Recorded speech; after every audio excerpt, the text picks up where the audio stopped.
رجعنا نحن وياكم لاحلى جلسه مع معالي الوزير سليم وردي والفنانه مدلين مطر. معالي الوزير، صحيح انه كان في قانون لازم يتطبق لما كانت هي وصغيره بنتك بدها تنام بالحي؟ قانون لا، يعني بتعرف واحد وقت يجي اول ولد، يعني بالنسبه له هيدي اهم حدث، بيصير بده يمشي الشمس والطيور والكذا على الولد الجديد الجاي.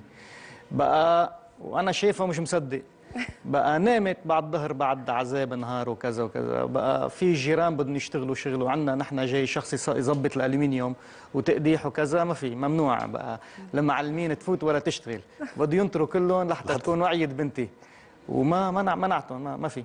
هيدي بنت دخلت ايه بنتي لو كان الكبيره. صبي شو عملت؟ لا هي ذاتها توني، هي ذاتها بقى ممنوع. كل المعلمين كان ممنوع، بده ينطروا، نطرتهم لتوعى بنتي. يعني اذا بالفرض اذا المعلم مثلا بدها تنام بيبقى هيك عامل؟ لا، في فل نزل ايده الفل بس.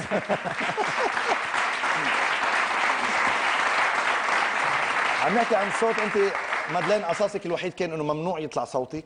ايه عم بدك انت قل له يا ريتني بنتك. بيسكت الكل كرمالي عكسه الله يرحمه بابا. ايه كان اساسي انا اني اسكت بالبيت، يعني كنت اول طلعتي واكتشفت صوتي انه حلو، بلشت صرت دائما غني بالبيت. مرة بابا الله يرحمه وعي من النوم، كانت جارتنا عم بتغني، فدغري هو اوتوماتيك مدلين اسكتي، مش انا يا بابا. انه فكانت دايما على طول لازم اسكت. كان لك بيك هيك؟ ايه. وهلا؟ لان هلا مين الشاطر يسكتني؟ يعني مش شاطر. مش شاطرين لحتى نسكتك هلا. لا ما فيني. هلا قصاصك عندنا اذا بتسكتي. ايه. يعني قصاصك اذا ما سمعنا صوتك. بسمعك اخر اغنيه اهل الغرام. امان امان امان امان امان امان، ما بلاش تبيعوا وتجرحوني، لو مرة حاولوا تريحوني، ده أنا بالغالي اشتريتكو يا ناس اشتروني،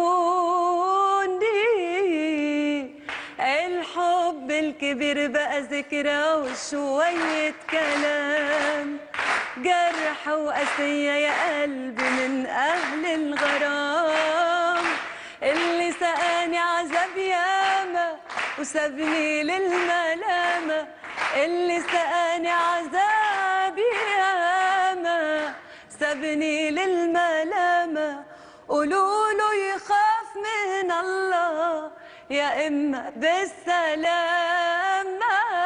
سامعين؟ خافوا من الله والله مستقلين نحن ما بيهمنا. مدلين مطر كثير حلوه الاغنيه. كل التوفيق. ما زال عم نحكي عن الاغاني وعن الاصوات. رح نستقبل بهالوقت ضيف شغلته انه يهذب الاصوات، وكان انه مره اجت لعنده فنانه عندها كثير اعمال بالسوق وقال لها انه ما لازم يطلع صوتك. بسقف كبير نستقبل الفنان والاستاذ وديع ابي رعد.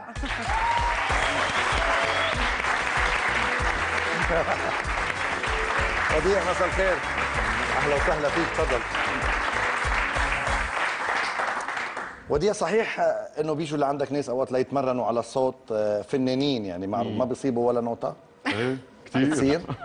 بتصير ايه بتصير كثير هي. صارت كذا مره. ايه مره اتصل فيي حدا وقال لي انه بعت لك دموزيل بليز شوف لي صوتها، قلت له اكيد.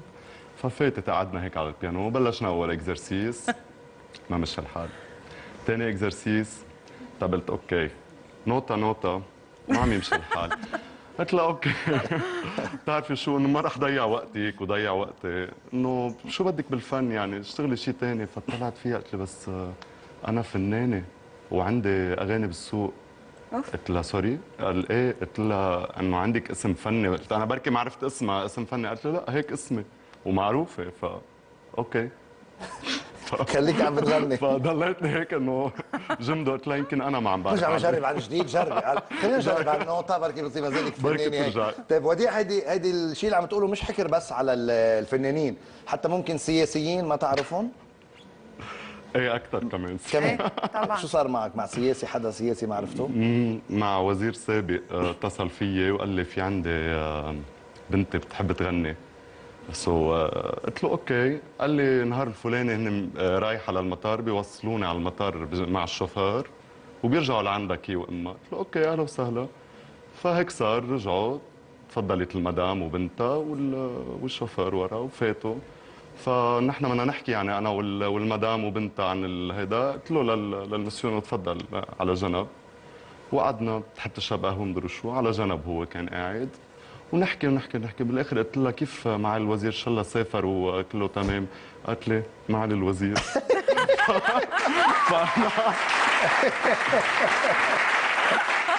فبعت انا شو بدي اعمل يعني؟ قلت له معالي الوزير. ما زال عم نحكي وديع عن الموسيقى، وعم نحكي عن، رح نحكي عن ضيفه هلا رح نستقبلها، هشلت معلمه البيانو. رح نشوف كيف عملت لما هشلتها للمعلمه. نستقبل كمان بترحيب كبير بالممثله الكوميديه جيسي عبدو.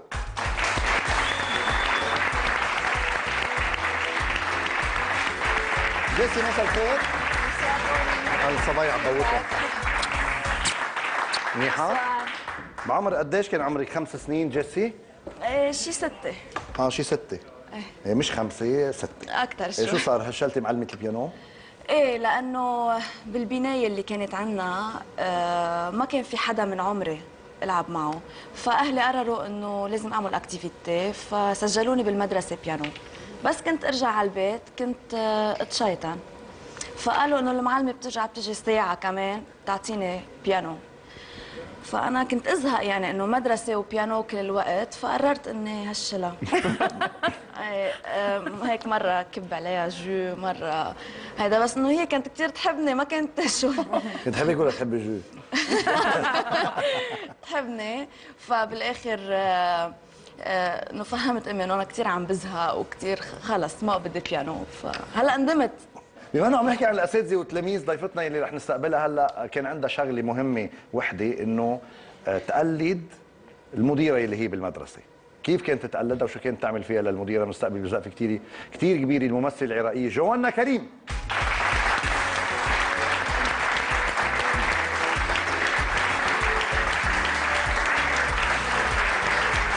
مساء الخير جوانا، كيف احوالك؟ جيسي عم تطلع علي اذا رح بوس. طيب جوانا ما بدها تبوسني، شو بعمل؟ لا بالعكس. جوانا مساء الخير. مساء النور. كيف كنت تقلدي المديره بالمدرسه؟ مرة كنت بالصف وهيك فتأخرت. هي بتيجي بتدرسنا تاريخ، فتأخرت ما أجت. فكلهم قاعدين، بتعرف نحن كنا صغار يعني عمر 9 سنين، يعني مش واحد يكون كبير. فناطرين ما أجت. قمت أنا قلت لهم يلا أنا بدي أدرسكم اليوم. قالوا لي ايه المديره؟ والمديره يعني مش معلمه، مديره المدرسه هي. لا وما تعمليها وهيك. قلت لهم ايه يلا هلا شو بدها تعمل لي. فقمت هيك هي بس تمشي، هي كانت هيك قصيره وحرام يعني، مش انه والله هيك بالمره مش حلوه، بس انه هي يعني ما بتعرف تظبط حالها. فاجيت وعم بقول لهم، فهي لما تحكي ما بتبرم من هون، تبرم هيك. نقول لها شو عم تبرمي على برمة تمك يعني انت؟ فاجيت وعم بعمل بقول لهم ايه انه هيك بدنا نعمل اليوم، هيك بدنا نعمل اليوم. وكلهم عم يضحكوا وهيك. فجأة الكل بيسكت، بطل حدا بيحكي. وانا عم بقول لهم شو بطلت ضحككم انا يعني، شو عم تعملوا ليه ما هيك؟ فسكتوا. انا قلت اكيد في شي حدا. فببرم ما بلاقي الا وراي هيك. وكمشة في نحن قبل، هلا ما بعرف هون نحن في عصايات المديره. ايه بعرفهم، انا بعرفهم كثير منيح. مع الوزير نتذكرهم هول كثير منيح. ايه فماسكه العصايه. مخرج عندنا اكلها كثير، بحيث عم بيقول لي اياها ما اكلها بالمدرسه. اوكي ايه. فما بلاقي الا اجيت ما بحس يعني، بعدني عم ببرم عليها وانا هيك عامله انه تمي مثل تمها عم ببرم عليها، وما بشوف الا هيك الضربه هيك. قلت لها كيف بتعملي انت هيك مجنونه؟ قالت لي انا المجنونه ولا انت؟ انا مديرتك بتعملي فيني هيك؟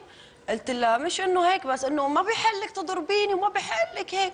انه عملت اجت امك عليها بعدين؟ بعدين اجت امي عليها عدلت لها تمها. ردت لها.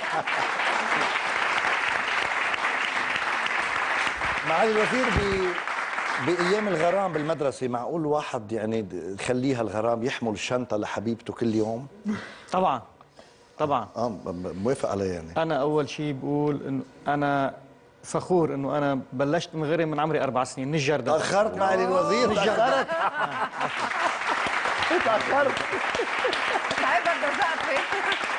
انت فخور تقول من عمر 4 سنين ما ابدا. غرموك.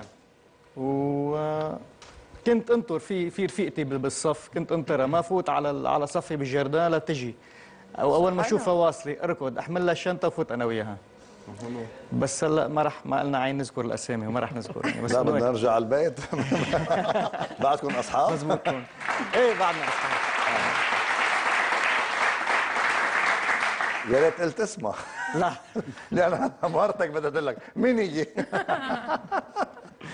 على سيرة الغرام اللي عم نحكي فيها رح نكمل بعد البريك بالغرام، رح نستقبل ضيف بعد البريك انغرم بصورة. لا. كيف؟ نتعرف عليه لضيفنا بعد البريك بأحلى جلسة، خليكم معنا.